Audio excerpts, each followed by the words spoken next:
Hello, and welcome to the Euro What from WhatElseIsOn.tv. I'm Mike McComb, and I'm joined today by my fellow WEIO Eurovision News and Entertainment Research Division specialists, Ryan Brazel and Ben Smith. Howdy, folks. How's everyone doing this week? I'm good. I am back from a week of relaxation on a boat in the middle of the ocean where I did not have email or internet.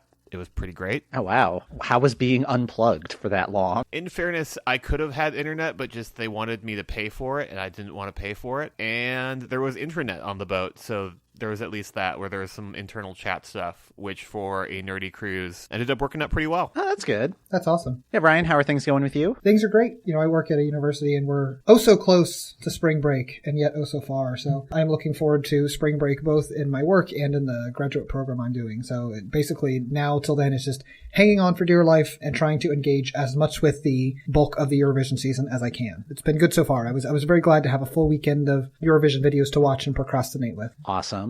How about you, Mike?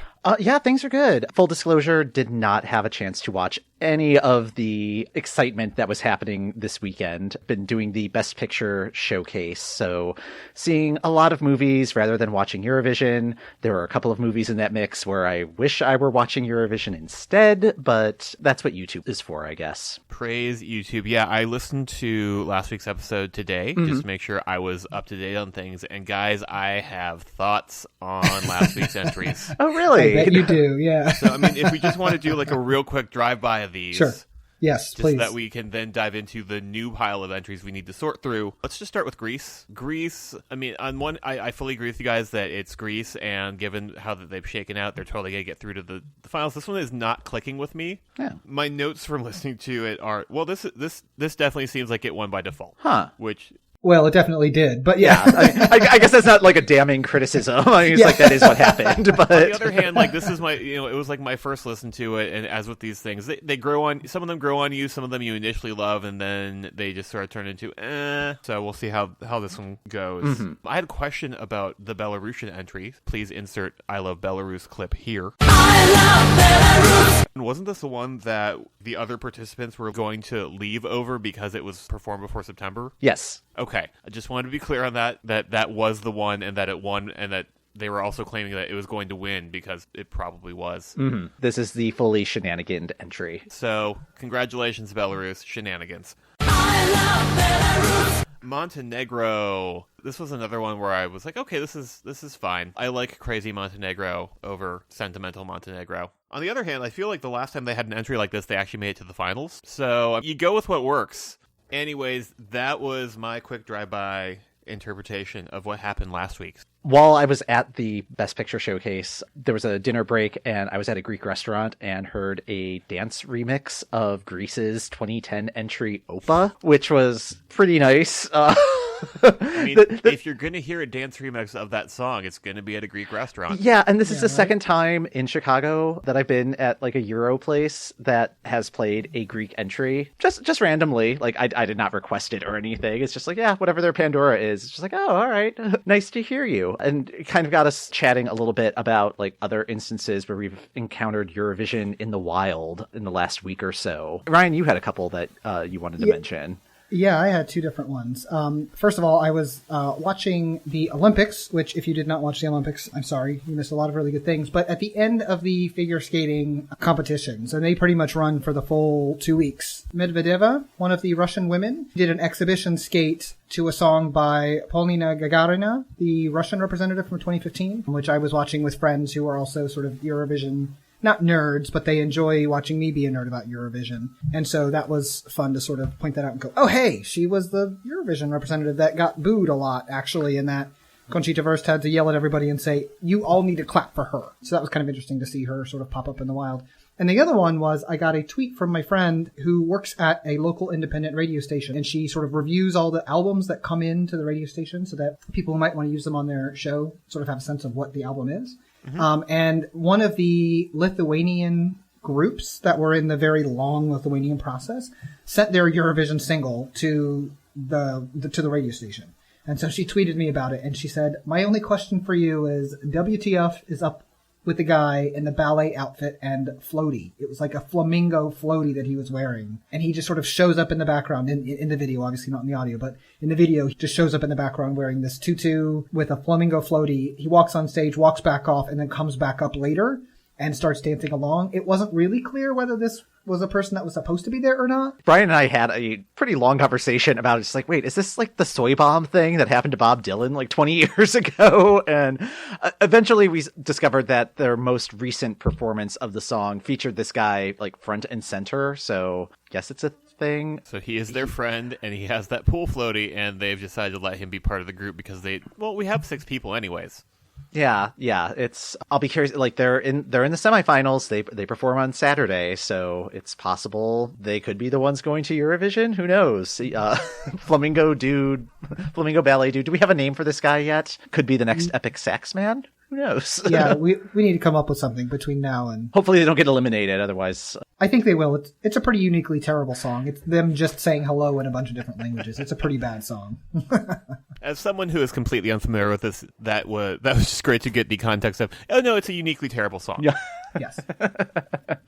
It really, really is. I don't know if uniquely terrible is the proper segue to go into Stupor Saturday, but we shall persevere. So last week, there were a whole bunch of selections that happened. Serbia and Germany selected during the week, and then over the weekend, there were 7 other selections that happened. For this week, we're just talking about the ones that happened on Saturday. Armenia and Romania, they happened on Sunday. We're going to push those to next week just so that this doesn't end up being a 3-hour episode. We'll just try to go in order as best we can. So Serbia had their selection on Tuesday. Their national final had a single round of performances, and they landed on Sanja Ilic and Balkanika with their song Nova Desa. And here's a clip of that.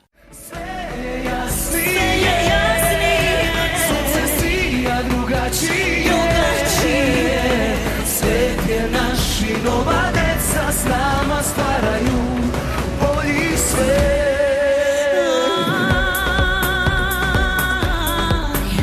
Da ja da ne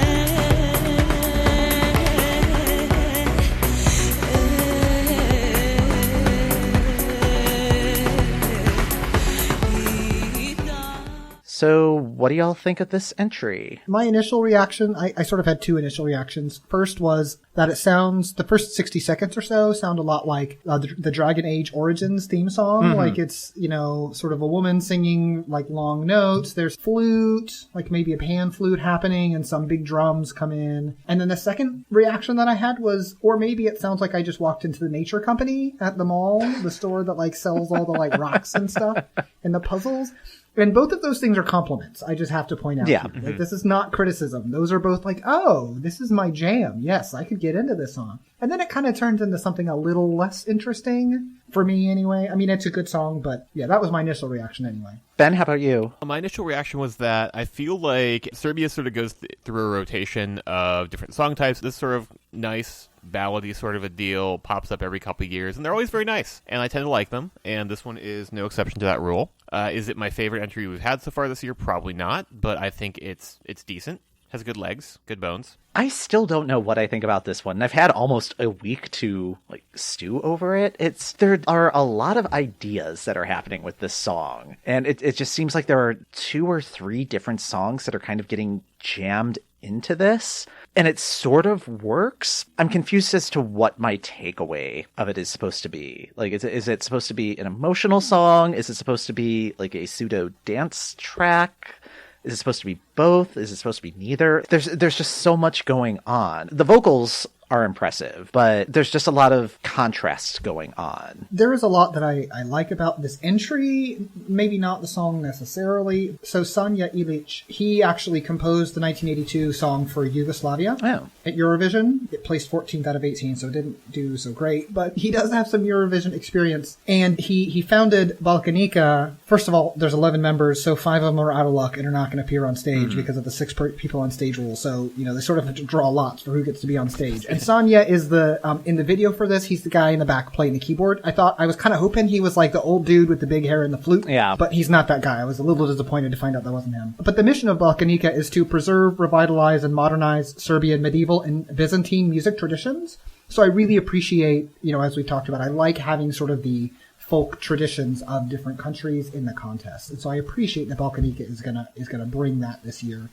Even if I'm not entirely on board with the actually way that they're doing that. Right, and it seems relevant to mention this now before we discuss a bunch of entries that are not in native languages. But one thing that I've been liking about this year's bumper crop of Eurovision entries is that there have been a lot of them that are not in English, which is super exciting as someone who speaks English and wants to understand what music sounds like in other places. This entire entry is non-English, which is pretty common for Serbia. Like they go back and forth on whether or not it'll be English or not. I'm hoping this one doesn't get translated. I have a feeling that it probably wouldn't work if it were translated. I do kind of like the modern take that the folk traditions have, but I do understand your concern, Ryan, that this might not be the best implementation of that, but I'll be curious to see like what sort of tweaks happen with this entry as the process goes on. So we have Germany next. Germany, of course, one of the big five, meaning that they are automatically through to the finals. So I took the time to look up a bunch of their other entries, not just Mikhail Schulte's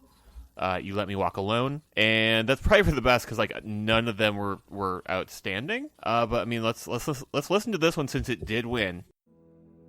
I was born from one love of two hearts. We were three kids and a loving mom. You made this place at home, a shelter from the storm. You said I had one life and a true heart. I tried my best and I came so far, but you will never know, 'cause you let me walk this road alone. This was the one final of the set that I was able to watch at least a good chunk of it. And this was not the worst option that Germany could have gone with. Yeah, I still think it's a... That's damning praise. Yeah, that's such a great compliment. Well, they didn't pick the worst one. Yeah, and they really could have. Oh yeah. Like again, like I watched all 6 of these and was just like, okay, where's the good one? Yeah, and it's just...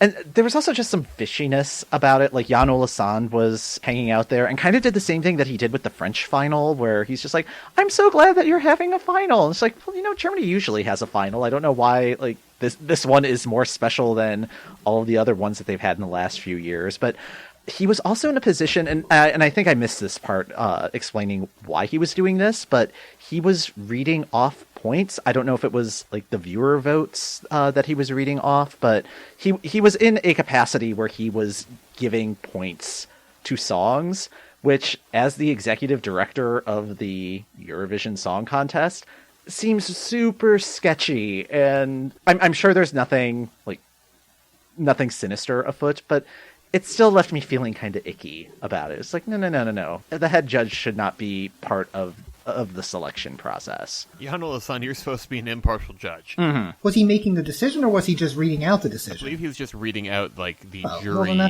one of the juries. Then that's it. I'm okay with that. I will say this particular, so Mikhail Schulte, he did win both the jury and the televote, so both the international jury and the German people think this is the best song from that crop, which, yeah, I was not sort of like you, Ben. I watched all 6 and was like, what?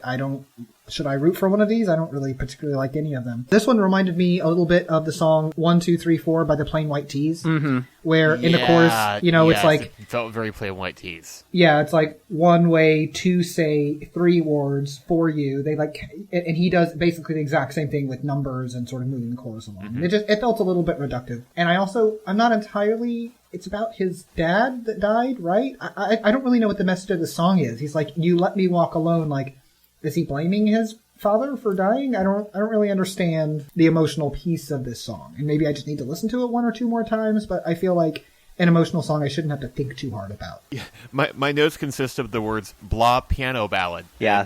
It's just kind of there. Yeah. There was a lot of blah from Germany, but they automatically get to the final, so yay. Maybe they're just having like a rough year and just wanted to get this out of the way now so they can focus on other things. I don't know if this broadcaster is like in charge of the Olympics and the World Cup and all of the other like global events, and if Eurovision just had to take a back seat this year. So, well. Yeah, let's move on to more fun topics. Moldova! Ryan, you wanted to talk about this one. Yeah, we also had Moldova select this last weekend, and they came in third last year on the strength of a really good song that I immediately loved. This year, they have picked a group called Doritos, not Do-Re-Dos, as I originally thought, I'm but just going to Doritos. scratch out my Doritos joke now. Yes. Their song is called My Lucky Day. Let's take a quick listen. Something tells me we can make some music. The rhythm is driving me wild. And something tells me we ain't gonna lose it. Keep pushing way into the night. Number one, keep rolling, say you're real. I'm hoping to you feel the way I do. Bring me on, it's magic, are you real? Fantastic, say you feel the way I do. Number two. So this is a group that has a lot of Eurovision experience behind it. They have competed or tried to compete several different times. They worked with Pasha Parfeni, who competed for Moldova in 2012. He also composed the song in 2013. And so they worked with him in 2015, but didn't win the national final. They also tried to get through in 2016. They went to some new wave festival. They played a festival and they caught the eye of Philip Kirkorov, who is, if there is such thing as Eurovision royalty, I feel like Philip Kirkorov is that. He was kind of the showrunner, I would say, of Russia 2016, which was an amazing entry and almost won, and two other entries from sort of the last decade. He's also working on Azerbaijan's entry, but so this group caught the eye of Philip Kirkorov and John Ballard, and they decided to write an entry for them for the Moldovan national final. I'll be really interested to see what happens with this in terms of performance, because Kirkorov is known for amazing performances, and I don't think we really saw that in the national final to the extent that we may see it, but they did win both the jury and the televote. So what do y'all think of this entry? I was actually kind of impressed with their performance at the national final, because, I mean, Moldova's national final does tend to be kind of a lower budget production, and they were doing some like really interesting stuff with mirrors and just the limited staging that they had available to them, and I thought it was a very engaging performance. They sound great, and yeah, it just kind of got me thinking, it's like, I really want to go to a Moldovan wedding, or at least a wedding where there's a Moldovan band playing. The song My Lucky Day does have kind of like a wedding story in it, but then that's piggybacking off of last year's entry. Moldova has done wedding themes before, because like last year's entry, the performance, which they seem to be really good about the large Eurovision stage performance when they finally get there, because with a few rare exceptions, they're always very, very good at taking whatever they did in their little TV studio and blowing it up to a big arena stage really, really well, and figuring out how they can make something very distinct and very grand out of that. Weddings seem to pop up in their entries a bunch, so this year's entry that won, last year's entry had sort of a wedding theme in the final performance, even if the song itself wasn't wedding-centric. And then Pasha Parfeni, who you just mentioned with his 2012 entry, that one's also about being in the wedding band. It really seems like they're going to be bringing the party, which I am here for that. So it worked very well for them last year. And they sort of had like a few wilderness years where they were trying to work with some ballads, and it wasn't quite doing it for them. And I'm really happy to see them back on this very sort of horn-heavy, party-focused folk music side of things for them. Yeah, and I agree, Mike. I was impressed by their stage show. I just don't think it's to the level that we're actually going to see on the Eurovision stage. You know, thinking back to Russia 2016, they had a lot of the dance moves and the choreography in place prior to the show, but we did not see sort of the big rotating LED screen, the projection screen, right, prior to the week of Eurovision. So I feel like there's going to be something, and I'm really interested in what Philip Kirkorov is doing more generally, because I know he was really pissed off that Sergei Lazarev did not win in 2016 and just was very vocal about that. And so now he's sort of split off from Russia and has gone to do, Azerbaijan and Moldova. It's like he's like looking for other people to basically help win. Is it that because he thinks Russia can't win because it's rigged? Which, okay, that's maybe a fair criticism given the way that people have treated Russia at the Eurovision Song Contest. Anyway, so that's interesting that he has sort of landed in Moldova's lap, who they have been increasingly strong over the last several years. So it's an interesting convergence. He has been kind of working through all of the former Soviet states. He was one of the writers for Shady Lady, which was Ukraine's 2008 entry, and my entry point into Eurovision. But yeah, nice. I also want to plug his Instagram. He has a lot of look, and he does. Yeah, he does. Yeah, his Instagram's a good follow. So yes, he's very pretty. He's incredibly pretty. Mm-hmm. And so one thing that I've been thinking of, especially since I saw a press release about it a few weeks ago, and that has definitely sort of shaped how I look at the various entries that are competing this year, is that the Portuguese stage this year, thinking about sort of how is Moldova going to take this performance and expand it for the stage, is that there are going to be no LED screens provided by the Portuguese. So I think it's going to be interesting to see who brings stuff in, who brings in very large props, looking at you, Sweden, and how they shape that, because they're trying to provide the same sort of experience they had with their entry last year, which I will point out used the screens very well. Yes. But it's going to be interesting. They're going to have a lot of lights available, and they're going to be able to do some very interesting things with that. And I think that this song, and based on what we saw in the performance, they could definitely adapt it to that well. Yeah, and we're already seeing several other countries forming their stage performance, assuming that there's not going to be, like, bringing their own backing screens. Mm-hmm. Sort of like, Mons sort of did in 2015 when he won. But see, Sweden has just been overruling whatever the stage design is for years. Yeah, exactly. Ukraine is going to probably do something along those lines with their entry by Moldovan called Under the Ladder. Here's a clip of that. You can see that whatever the weather, tell the winds over there on the sail, oh, and it has all been, I will never, that decision has got to be made, oh, oh, oh, oh, oh, oh, yeah, oh, oh, oh, oh, yeah, desperate thoughts, your heart calls you. In the national final performance, it included, I think this is between the second chorus and kind of the bridge, Moldovan runs up a flight of stairs and starts playing the piano. Do not want to be the stagehand that has to deal with that stage transition, but what are your all's thoughts on Under the Ladder? Just to that particular point, I think it's interesting that, Austria 2016, I guess it was, we had a piano on fire, and this one you have a piano on top of fire, which is an interesting callback. But yes, I think that'll be interesting to see if they can, number one, if they want to replicate that, and number two, can they pull that off easily on the Eurovision stage?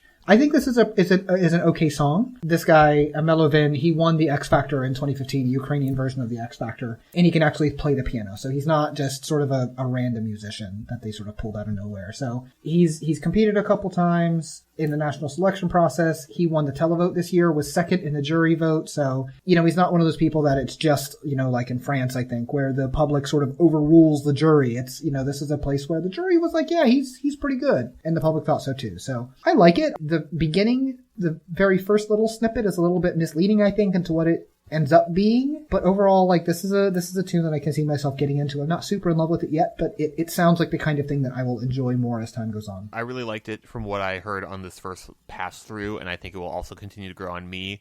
I was not entirely digging the current visuals, and I think we'll see how they change as we figure out if they can actually bring a full flight of stairs and a piano without any issues. I think this definitely has some good room to grow before we get to Lisbon. I also like the really sort of subtle thing that he does. It's like one of his signature things that he has. His left eye, he uses like a colored contact, and so he's got his right eye looks like his natural color, and then his left eye is often different colors or white or something. So it's just an interesting sort of visual effect that doesn't require any kind of snazzy anything. It's just a very simple thing, very effective, I think, and it's something he's done a lot. What do you think about about the song, Mike? I'm okay with the song. I'm a total stan for Ukraine. Like, I don't think there's anything that they could do that would make me go, no.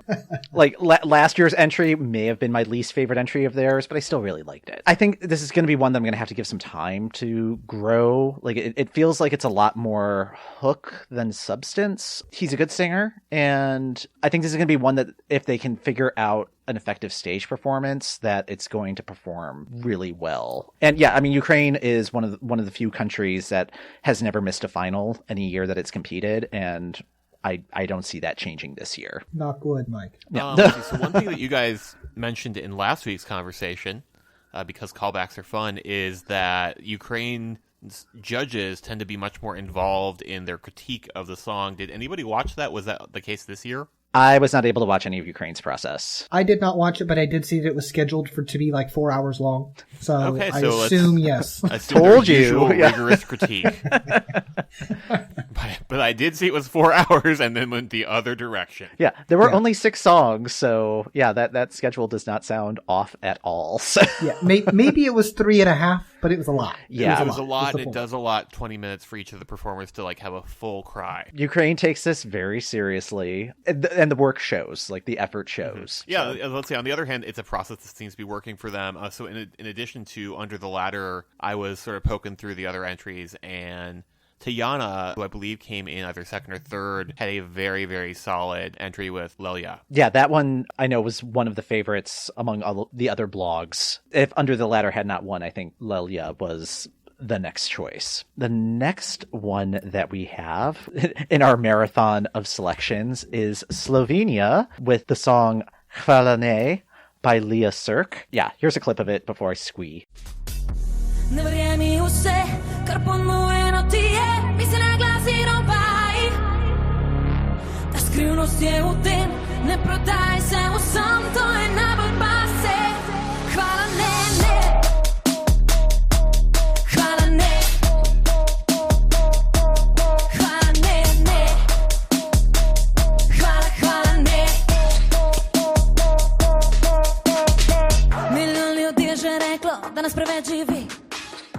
I love this so much. Oh my goodness. Well, we'll have a clip to videos of all of these performances in the show notes, but this is one where it's a fully realized performance, choreography. Like this is sort of just a subgenre of music that is just mic nip, and it's like it's super cheesy pop, but yeah, it just works on me. I don't know what it is. Regardless of the language barrier, I know exactly what this song is trying to do, and it's doing it very well. We should mention that the title of the song translates basically to no thanks. Mm-hmm. And I this song, yeah, I agree with you, Mike. I actually thought this was, before we started the show, I was thinking that this was Iceland's song. Like, for whatever reason, it strikes me as a very Icelandic kind of entry. And again, that's a compliment. I tend to like Iceland's entries. Yeah, this song is good. She's got attitude. Yeah, this is just really good. It's like got some electronic elements. She's got like some kind of rap, some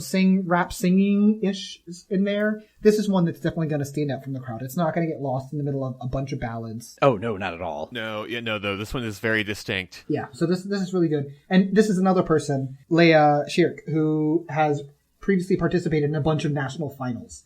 So she won the jury vote. She came in third in the televote. So, maybe not the people's favorite, but pretty up there. So I'm excited for this entry, particularly to see some of the staging that they might do with it. They got some good choreography. I think there's a lot more they could do with it. Yes. A really good start, but a lot of room for growth. I'm not fully on board with like the rap singing cadence, but like the rest of the song I very much dug and was into, and I want this to do well just because it feels very different, and I like variety in my Eurovision performances. The one thing I was very much not on board with was her black jumpsuit, which reminded me too much of the Netherlands a couple years ago, where I cannot remember the artist's name, but she changed her outfit like 4 times during finals week because she just could not find something that worked. It looks very much like that jumpsuit that she ended up wearing that won her the Barbara Dex award, which is the worst dressed award at Eurovision. So she needs to do something with the sort of costuming. But again, good bones, there's room for growth. And that is one of the areas of growth that needs to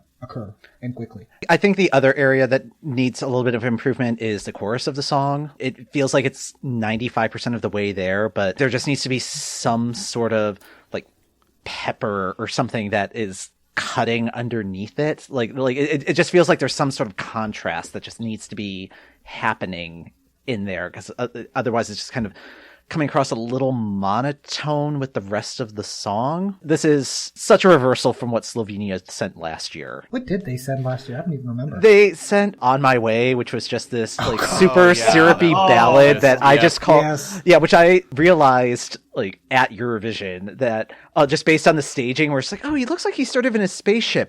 Oh, wait a minute. This song is about when Poochie has to go back to his home planet after he's banished from Itchy and Scratchy. And if you listen to the lyrics, it's just like, oh yeah, that totally makes sense. But this is so much more memorable than that song, as evidenced by the fact that like I had to be reminded of what last year's song was. Yes, exactly. I mean, also worth looking up is Be Cool. Even though it's spelled BQL. BQL, yeah. Their song Promise was like pretty solid. Like it's a little bit more pop, just like straightforward pop than Thank You No was, but still enjoyable. Yeah, they were the runner-up last year. I thought they should have won with their song Heart of Gold. Not of the Pack of Wolves Heart of Gold, a different Heart of Gold. I was looking at the results in between movies on Saturday, and I was just like, oh, BQL, you'll always be a bridesmaid, won't you? Then I heard Valene, and it's like, oh, okay, better luck next year. Sorry, guys. BQL. Yeah. The fact that we've had multiple Hearts of Gold, we've had multiple Shines, makes me want to just do a real deep dive and get like every nation's entries from like the past. Probably just like let's just go 20 years as like a nice corpus and just see what the most frequently used titles are. Oh yeah, there are probably 36 Shines and none of them got to the final. Yeah, one of these days I'll throw together a word cloud and see what comes up. I'm sure it'll be devastating. It's time for Latvia, everyone. Yes. I'm going to go with, this is Laura Risotto. I don't know. I'm just very hungry. So I'm just going to lean towards that with Funny Girl. And we've got a clip. You're looking at her. She's looking at you. I'm falling apart. What can I do to make you feel that way about me too? Yeah. And it's getting hard. I'm not going to lie. To keep in the dark.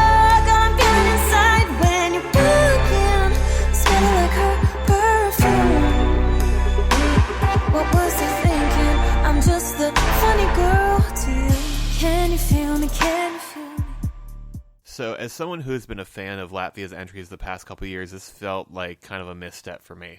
Like this really? This one did not click with me at all. I think partially, like, I'm very much aligned with Ryan's love of Aminata's writing production choices, and I've liked that they've been pursuing a more futuristic pop sort of thing, and this just felt very straightforward and not in a way I liked. Oh, wow. When I saw that Latvia had made this choice, I was very excited, because this is one of the first songs that I latched onto when Latvia released all of the Supernova entries. I agree that it doesn't have that sort of future pop sound that Love Injected or Heartbeat had. I still feel it's different from what we typically hear at Eurovision. And part of the difficulty, I think, is like watching her performance of this. It felt a little affected. That could have been part of it for me, was just like her performance was just not clicking for me. This could totally be a case where I like something on like the final CD mix, but actually don't like it live. Or this could be one where I just like the CD version better. I think if the performance gets a little bit more genuine, it might work. Ryan, what do you think of the song? I did not like it the first time through because I had it's very sparse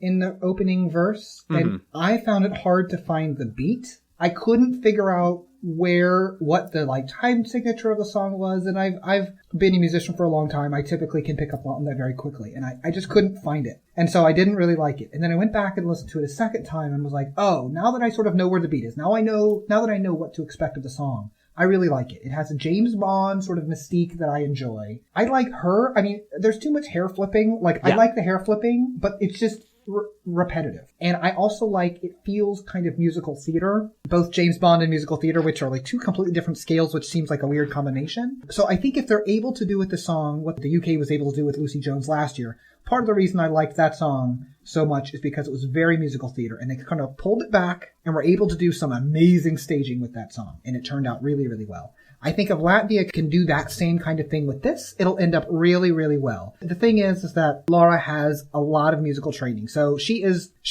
kind of from everywhere. She was born in Brazil. Her parents have Brazilian and Latvian roots, which is how she's in the Latvian selection. She moved to the U.S. 13 years ago. She went to Berklee College of Music, California Institute of the Arts. She's got a master's degree from Columbia in New York. She's got 2 albums under her belt. She's worked as a language coach for J-Lo. Like, she's been all over in the music business. So she has a lot of experience.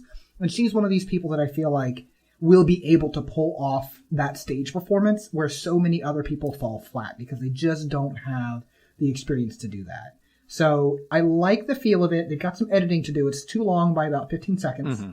They've got to figure out her choreography so she's not just sort of resorting to a bunch of hair flipping. That's effective a couple times, but not 12 times or something. Right. That might be an exaggeration, but...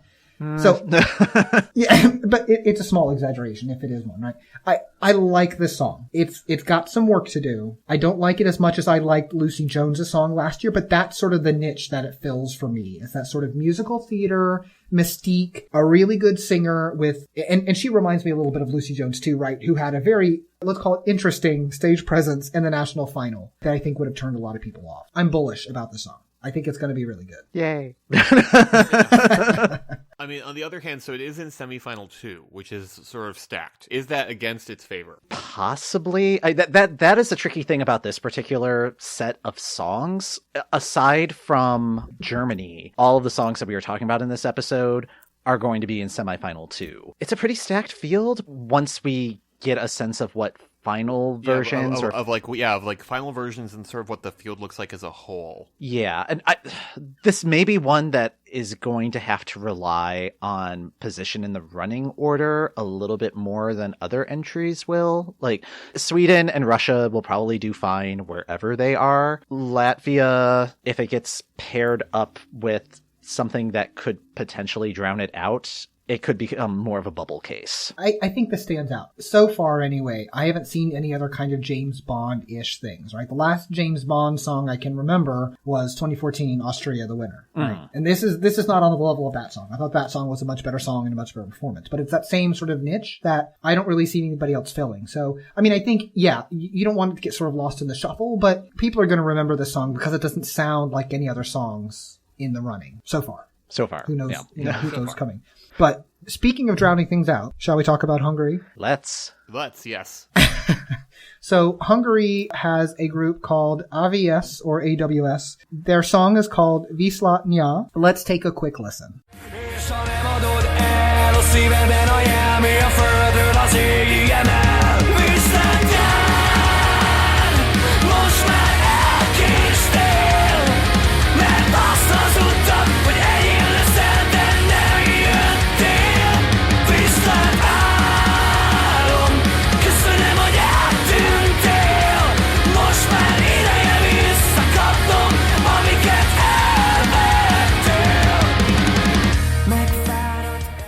So as you heard, this is a metalcore song. I cannot express how excited I am about this. What do you think, Mike? Oh, goodness.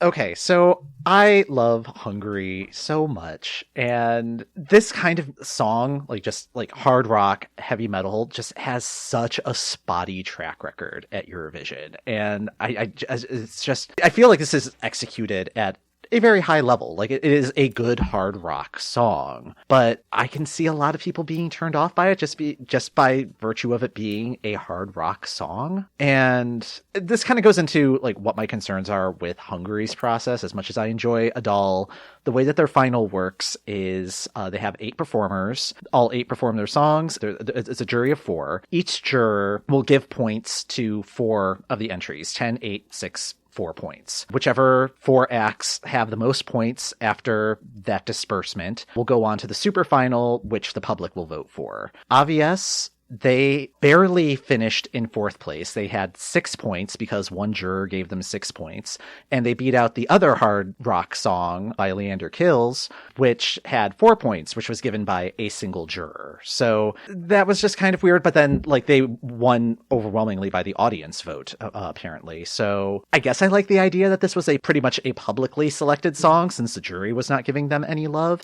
I'm not sure if the jury votes carry over into the public voting part of it the way that it does during the rest of the process. I like the song. I still don't know how I feel about it as a Eurovision entry. What do you think, Ben? So my first mental touch point when I heard this song was it made me think of Paramore's Misery Business in a good way. In a good way. I also sort of side with Mike in that this particular genre at Eurovision does not have a great track record, and you are giving yourself a challenge from the start if you sort of lean towards hard rock. It has had some successes in the past, like you have Lordi and Hard Rock Hallelujah, although that's more glam than this was. That was also a feat in costuming. Yeah, which, this group does not have like full body monster suits. Yeah. It's basically Gwar at Eurovision. Yeah. It's basically Gwar at Eurovision. But I mean, on the other hand, you also have a few years later, Finland sent a punk song that did not do well at all, which I know that you also really enjoyed, Ryan. But like at the time, I was like,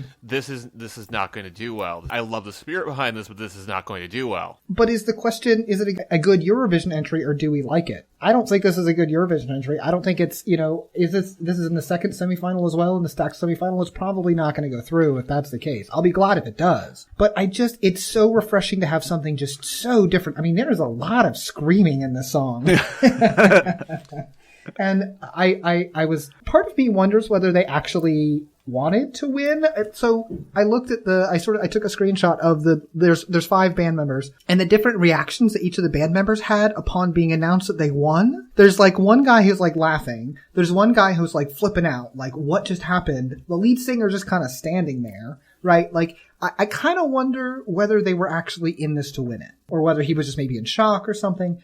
I like the song. I'm really looking forward to seeing it on the stage. My poor colleague, who every time we have this sort of common area that we sit in, and this time of year I'm always like, so do you want to see the latest Eurovision entry? And he humors me every time and is like, sure, I'd love to see it. And I'm like, great, because I'm about to show you something crazy. And he was like, oh, I really like this. I was like, yes. So I feel like this is the kind of thing that it's good for the contest. It brings in people that maybe otherwise wouldn't watch. Mm-hmm. There have been several sort of harder songs. There was Midnight Something or Other a couple of years ago that I really liked that made it through to the final. Right.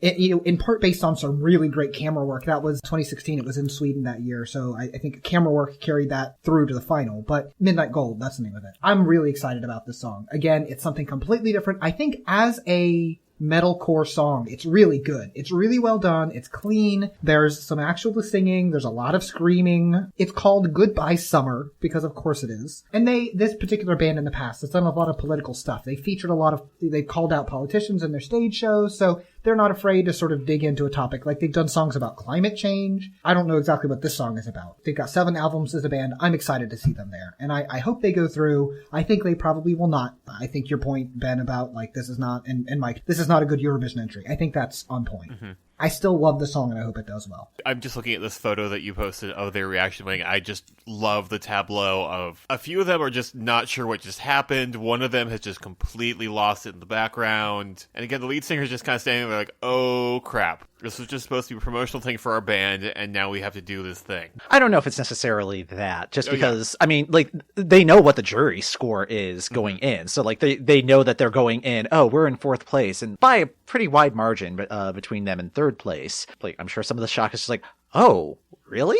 Okay. Just knowing that they have that much like public support. And the jury seemed to be very positive about all of the hard rock entries in this year's competition. They consistently received very high scores. Yeah, I don't know if that's just a switch that was a direction from the powers that be in Hungary being like, yeah, let's try to swing this one way or another. Well, I feel like Hungary always has had sort of a big sense of diversity from year to year in their entries. Mm-hmm. So that this completely tracks with that. Yeah. Well, and one more point, and then I'll stop gushing about this song. The stage show, there is so much fire there is so much like just the sort of campy stuff that I love. Like they've really leaned into it. Like they already have a stage. There is fire from the very beginning and it goes through the whole thing, but it's different kinds of fire.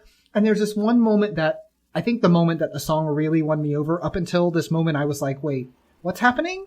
And then there's a moment where the lead singer is sort of, he's like jumping and the camera is following him. And so it creates this really interesting effect that he is staying still, but the background is just shifting up and down just slightly. Like it's so camera ready. There is so much that you can do visually with this entry. Okay, I'll stop gushing now. Hungary does have a track record of putting together some really dynamic performances. Their entry last year was a really solid song, but then their stage performance, they used the stage to its fullest and to great effect, which is why they finished in the top 10. I'm rooting for you, Hungary. Yep. Like this is a risk, but maybe it's a risk worth taking. So. Yes. Just like to summarize this week, I'm really, really happy, I guess, both in the diversity of genre, even if some of these things are not necessarily my particular cup of tea, and just the diversity of language, because so many years everything is in English when, like, I always find it very interesting to hear a pop song in another language, so it seems like it's going to be a banner year for me in that regard. Hopefully everything stays in its native language and doesn't get translated. Good point. There is time. That's going to do it for this episode of the Euro What. Thanks for listening. The Euro What podcast is a production of WhatElseIsOn.tv. Our Eurovision News and Entertainment Research Division specialists are Ryan Brazel, Mike McComb, and Ben Smith. Follow our coverage of the 2018 Eurovision Song Contest at our website, eurowhat.com. You can also catch us on social media at EuroWhat on Twitter, Facebook, and Instagram. If you'd like to contact us by email, we can be reached at esc@whatelsison.tv. We'd love to hear your questions and comments. You can subscribe to the EuroWhat on iTunes or the podcast app of your choice. While you add the subscription, leave us a review and let us know how we're doing. We'll be back with more Eurovision updates next week.